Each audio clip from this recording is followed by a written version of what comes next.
Hello, JPU family. Welcome to another episode of Jamaica Politics Uncovered. If you are new to this channel, we welcome you. Returning subscribers, welcome back. Yes, guys, so for the past month or so, we have observed that the government of Jamaica is at a major deficit where communication and information are concerned. And lo and behold, guys, it came to pass right before our eyes yesterday at a post-cabinet conference. We heard the information minister of Jamaica told the press that he had no response to the questions asked about the poll, nor how he's doing as the person charged to inform the country. His response was appalling. Have a listen, guys. How is the government planning on responding to the recent Dan Anderson poll, which showed that most Jamaicans would vote them out of government, out of office rather, if an election were to be called now? And I'll answer the first one. The first thing I wish to say and the last thing I wish to say is that wasn't discussed at cabinet, so I have no comment on that. Could you go on to your next question, please? Or do you accept any responsibility as information minister in what some described as the failure of the government to adequately communicate its achievements? I don't understand your question. Well, you... The information minister's duty is to transfer information from cabinet to the country, which I do here every Wednesday and which you're a part. Additionally, to manage agencies such as Jamaica Information Service from an oversight policy perspective, PBCJ, Jamaica Information Service, and so on. The assessment of my performance or lack thereof is determined by the Prime Minister's actions and decisions. So I can't comment on my own performance. I have to wait on the Prime Minister, the Cabinet, and the public to comment on that. So guys, as you know, over on this channel, we have been saying that there needs to be a new way of communication in Jamaica between the government and the people. And we have said that the most effective way to do so is to have a press secretary who do so daily, who's in daily communication with the press and with the people of the country. Well, is Nestor Morgan the information minister? Yes. And his job description, as he said, is to inform the country one day a week, which is on Wednesdays, where he tells the country what was discussed in the cabinet meeting. So he basically told the journalist that I'm not here to talk about polls because that was not discussed. And I cannot tell you why people feel that I have not been an effective information minister. In truth and in fact, the scope of his job is very limited as he understands and as he states it. And right beside him, you saw Naomi, who some say is a press secretary. They call her a press mediator. She has been playing the role of a press secretary. I'm going to show you what a press secretary does on a daily basis. Good afternoon, everybody. I just have a couple things at the top, and then we'll get going. On May 7th, the President will travel to Capitol Hill to deliver the keynote address at the U.S. Holocaust Memorial Museum's annual Days of Remembrance ceremony. During the Days of Remembrance, we remember and mourn the 6 million Jews who were systematically murdered by the Nazis and their collaborators during World War II. It is not okay. Go ahead, Phil. Thank you. Two quick questions here. You've made the distinction between the president's support for peaceful protest. Replace it. What I will say is this. Americans have the right to peacefully protest within the law. Within the law. So in the United States and other countries, they have press secretaries who speak on behalf of a government. And they work Monday through Fridays, a couple hours a day, maybe 2 hours a day. And it's not just to, as the journalists ask, to talk about the achievements of a government. They're also there as a person who takes accountability into consideration when they come to the podium. They must answer these questions that are asked by the journalists. They must not behave hostile toward the journalists. They are all answerable to the people because they are being paid by taxpayers. So Jamaica needs to adopt this method of communication with the people of the country and with the press.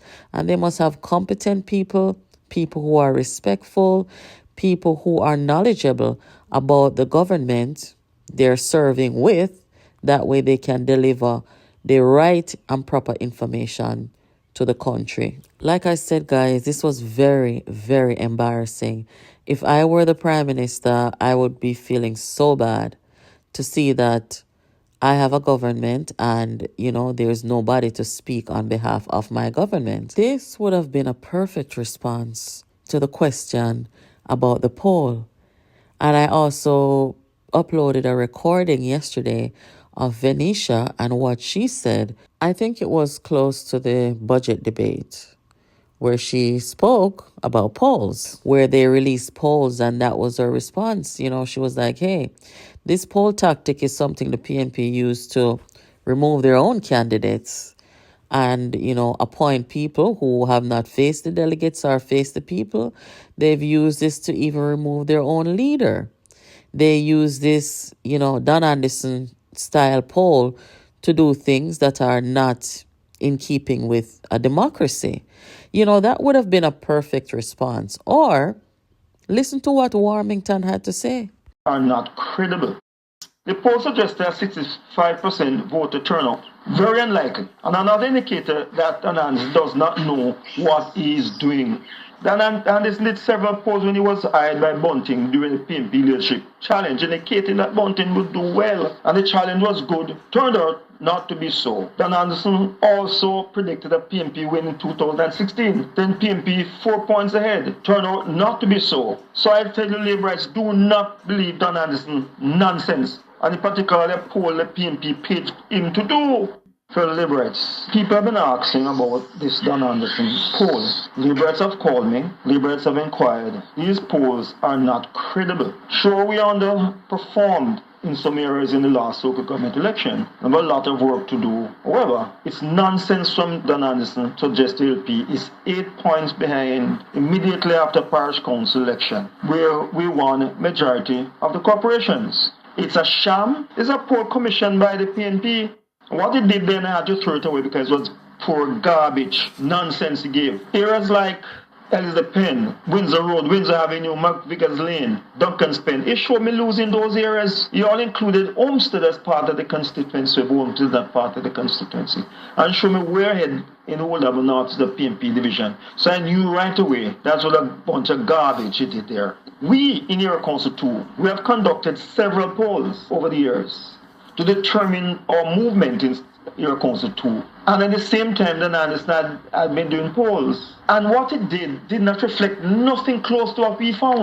Be brave. I've been through this and I ignored every poll that Dan Anderson has done. Truth is, Liberites, we have work to do. All of us spreading the message about programs put in place by our party. People who benefit from government initiatives often don't speak about it. We must improve how we communicate and interact with people. Stay on the ground, do the work necessary for the people and on behalf of the people. No, guys, that would have been the perfect response yesterday to both questions asked by the journalists.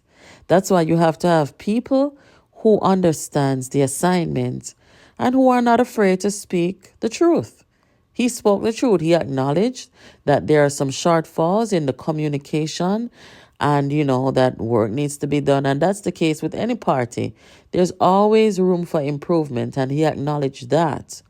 And he also acknowledged the fact that the poll was a PNP commission poll by Don Anderson. And it's the same poll tactic that they've used to destroy their own organization and their leader, former leader.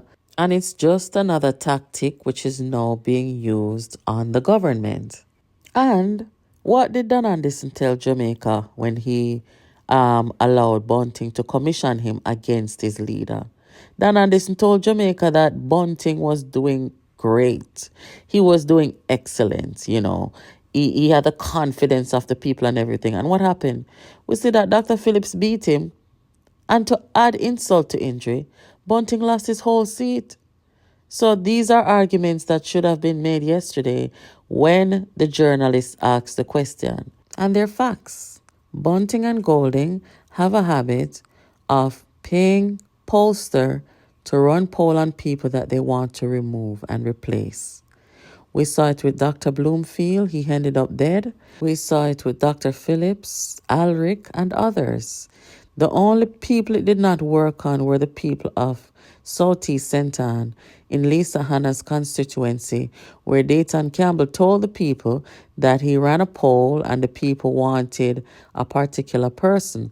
That person was a riser, and the people stood up and said, no, we don't know anything about your polls. We know who we want to represent us, and if we don't get the person that we want, you will not have a constituency.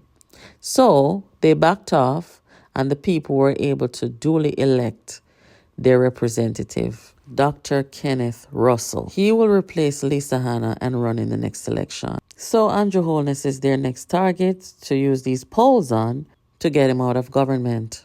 And because he did not have a press secretary, the question asked by the journalists, very good questions, they were not answered accurately. You are listening to Jamaica Politics Uncovered, guys. Make sure you're keeping it locked here for your latest political news, reviews, and updates.